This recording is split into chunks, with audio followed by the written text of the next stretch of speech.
Village के ऊपर एक ऊंची पहाड़ी पर एक पुराना हवेली खड़ा था। यह बीते हुए जमाने का एक टूटा फूटा निशान था। इसकी कभी ग्लोविंगदार दीवारें अब फीकी और टूटी हुई थीं।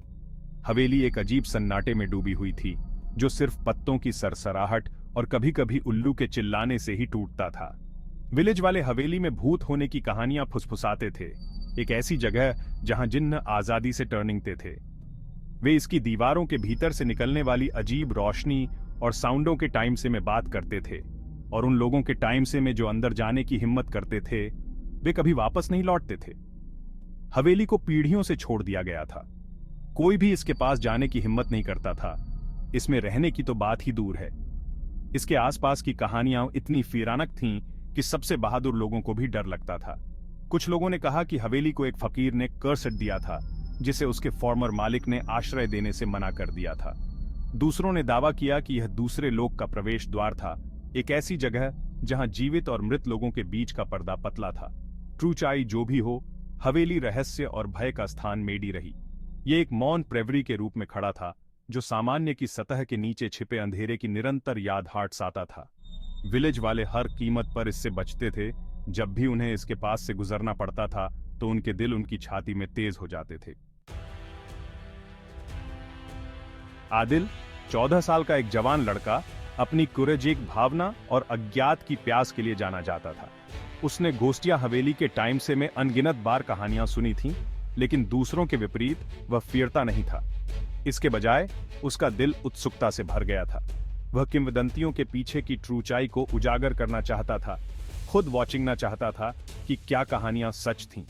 एक दिन विलेज के लड़कों के एक समूह ने आदिल को हवेली में एक रात बिताने की हिम्मत दी।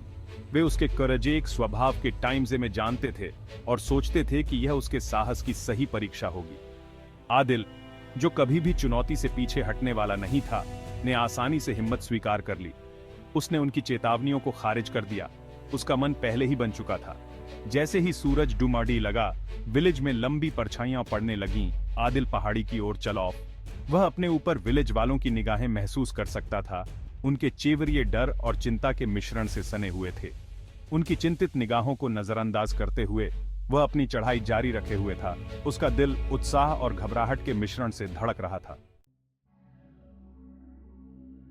जैसे ही आदिल हवेली के पास पहुंचा, पेड़ों के बीच से एक ठंडी हवा स्टार्टडी, जिससे उसकी रीढ़ की हड्डी में कंपी दौड़ थ्रू। सड़ांध और किसी और चीज की गंध से हवा भारी हो गई, कुछ प्राचीन और परेशान करने वाली। वह प्रवेश द्वार पर रुक गया।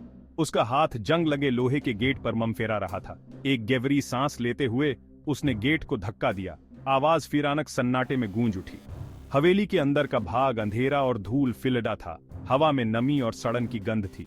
हर कोने से मकड़ी के जाले लटके हुए थे और फर्श मलबे से अटा पड़ा था। जैसे ही आदिल अंदर गया, उसने महसूस किया कि कोई उसकी एवरीकत को देख रहा है। वह अपनी ही ब्रीदों की आवाज खाली हॉलवे में इकोएटी हुई सुन सकता था, जो सन्नाटे में और तेज हो गई थी। डूबते सूरज की टिमटिमाती रोशनी में परछाइयां नाच रही थीं, उसकी आंखों से खेल रही थीं। उसने सोचा कि उसने अंधेरे में आकृतियां छिपी हुई वॉचिंगी, उनकी आंखें लाल चमक रही थीं। अचानक शोर, जैसे किसी दरवाजे के पटकने की आवाज ने उसे कूदने पर मजबूर कर दिया। उसका दिल उसकी छाती में तेज हो गया, क्योंकि वह इधर उधर घूम रहा था, आवाज के स्रोत की तलाश कर रहा था।